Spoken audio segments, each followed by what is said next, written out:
as the ship passes us, we're doing this. So the end of the shot is the Enterprise flying upside down away from us. We talked about this even before we started making the movie, and you want to connect your people to where they are and the environment that they're in. So JJ really wanted these ships to look so real that when we push in through a window, we imagine that, okay, now I know what's on the outside and this is on the inside, and they connect.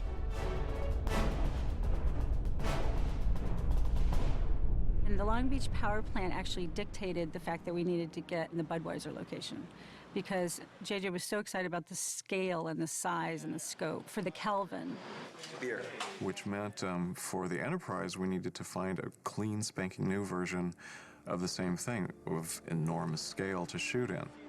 Well, JJ wanted the engine room to be impressive, like almost like the guts of the Titanic. You know, you'd never really seen the workings of a starship, and the Enterprise is massive. You know, it's a big, big, big ship, and so the drive for it has to be a significant piece of engineering. Welcome to the Enterprise machine room. Because once again, we'd never be able to afford to build a set like that on the stage. And our brilliant location manager, Becky Brake, came back with photographs from the Budweiser plant in Van Nuys. It's a beautiful factory on the inside. Everything's stainless steel and gorgeous and brand new and working. And it felt like, you know, if we were doing the launching of a new ship, we're better than at a beer factory. Can you literally pour a glass of beer?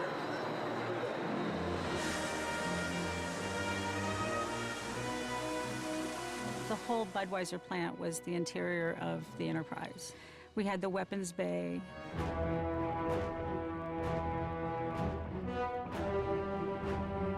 We had the powerhouse, which was where Scotty gets stuck in the water.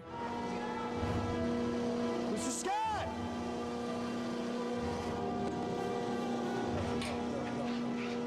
Hold on! Hold on! And then several corridors.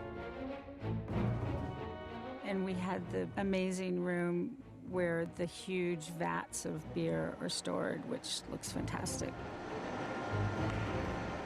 It was very, very important that we found a good partner that we could do business with. The people at Budweiser were incredible to work with. They did nothing but help us. So it was really challenging to shoot in all those locations, and they were really easy to work with. The challenge at Budweiser was that cinematically it was fantastic looking, but the fact that it was a food processing plant, the FDA requirements, the restrictions, the odor, like there were just different challenges there that I had not ever been exposed to before. We were not permitted to even have popcorn in our craft service truck because of the odor. Like the pipe room where Scotty's going through the orange pipes, that thing was so noisy. It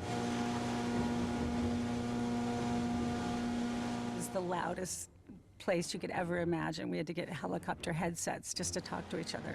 And it was hot in there and just like wore you down. And where Uhura's monitoring station is, that was kept at like 41 degrees nonstop, so everybody's in parkas. Smile, ladies, you're on camera. I'm freezing. And there was one tank top station that we had just a little scene in that only 7 people could be up there at any given time because it was such an environmentally sensitive place. But it was worth it. I mean, the scale of that place was phenomenal. It's another testament to JJ that he wanted to give the Enterprise a sense of reality, a sense of actual space. It's something that couldn't be provided by computer graphics or plates or effects. And the Budweiser plant provided that. Set and go, energy, ready, and action!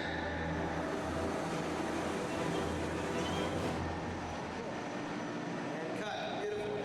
Got it. The Enterprise Bridge was probably, for JJ and I, the most challenging of all of the sets because it comes weighted with so much expectation. You know where Sulu's going to sit, you know where Chekhov's going to be, but what does that look like? JJ always said he wanted people who stepped onto the Enterprise Bridge set to go, oh my God, we're here on the bridge, it's the Enterprise. And yet at the same time, he wanted it to feel fresh and new. I wanted to refer to the real serious heavyweight designers of that moment in the 60s and 70s, like Pierre Cardin. There was this really strong, kind of sleek modernist vision at play with the best of the designers of that time. We went through 3 different phases of what the Enterprise bridge was going to look like. The first pass I did at it totally embraced the notion of, okay, we'll really make this feel like it's for a new time and a new audience. And it was so much that JJ lost track of the original bridge. It felt like it had gone too far away from its center. So we did another pass at it that brought the whole thing way back down to what was really familiar, but I was kind of bored by it. It was so reverential to me that it was like sort of lifeless, and JJ felt the same way. So what you see on the screen now is a hybrid of the two, and I think by far it's the best solution that we could have come up with anyway. And it took that process of kind of going way out in one direction, pulling way back in the other, and then going, okay, let's mash them together. And the mashing was really challenging because, you know, the 60s cardboard box look and the super swank 2000 whatever look aren't bedfellows necessarily. Scott Chambliss designed a bridge that was completely in the spirit of the original show and films, but is, for today's audience, something beautiful.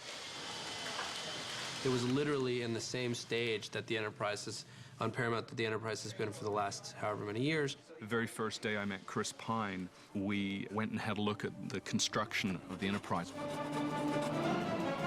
Both stood on board this kind of wooden structure. It was just the bare bones of a wooden Enterprise. Both of us were even in awe of it, just these bits of wood, just going, wow.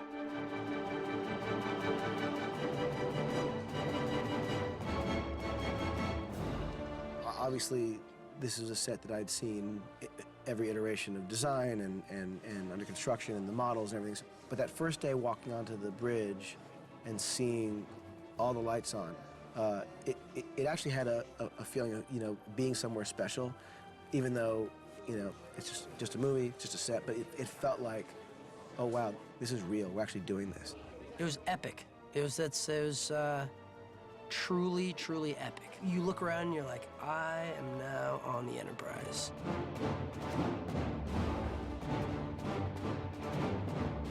You know, I was blown away. It's phenomenal. I was blown away, and it was like that every day. It was not lost on me that this is something that is important to a lot of people, including myself. So there's a sense of traveling into cinematic history. If you had asked us to step onto the bridge and we hadn't written the movie, it would have been a jaw-dropping experience, as close to a waking dream as I think we've ever felt. It was almost like walking in a church. I didn't want to touch anything. Yeah, and people were like, no, go ahead. I was like, no, if I don't want to break anything, sit in the chair. I don't want to sit in the chair. Caller ID. So many people wanted to sit on the Enterprise bridge captain's chair, and I couldn't sit on it. I just kept walking kind of around it, looking, and I never once sat in that chair. I think everybody had a seat in the captain's chair.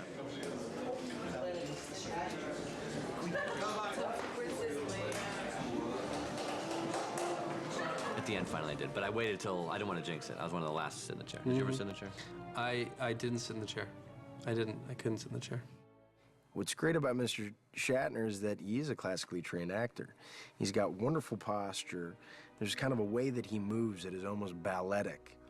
And there's a way that he moves to the captain's chair that is very authoritative and almost balletic. And I talked to JJ about the first time that I take over as captain to kind of get in the classic Shatner cadence, just to cue the audience in. Maneuvering thrusters, Mr. Sumo. Take us out. Aye, aye, Captain.